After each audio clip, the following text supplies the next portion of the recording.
Alright guys, we're in the garage and we're working on the 4Runner. Really quickly, I'm going to show you how to remove the butt portion of your rear seats in your 3rd gen 4Runner. So this is how they are when they're set up for sitting. All you need is a 12mm and a ratchet, and I've got some painter's tape. So take the headrest out.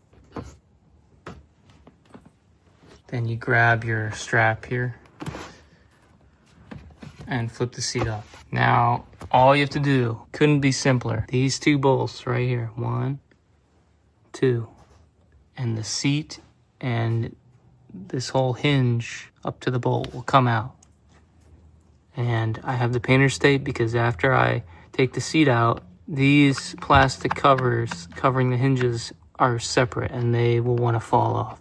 So I just wrap them in tape. And then I'm gonna store these and get them out of here for now. The reason I'm doing this is I have a box and drawer platform in the back, which I'm gonna do a video on soon. But I'm gonna extend that all the way up to meet the front seats and gain some more length and some more underneath storage. So let me put you down for 1 second and get these bolts out.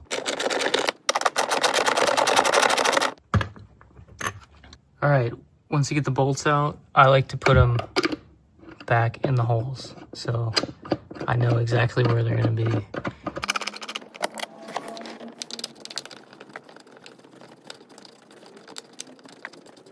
All right, and like I was saying, so these fold down and then these covers will come off.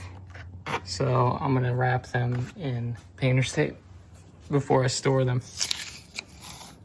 All right, they're all wrapped and ready for storage. So I'm gonna get these out of here. And then on the tape, you can mark passenger and driver side for when you need to reinstall. You can just pop them in. You can see already how much more room you get underneath and on top. So that's gonna give me some more length for my sleeping platform and then some more storage underneath. Hope that helps. Just wanted to make this quick. I know it's pretty obvious, but maybe for some it's not. So get those seats out. Subscribe if you like the content.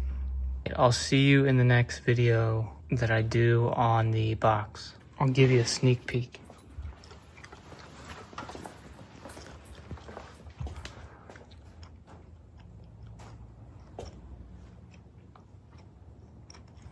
All right. See ya.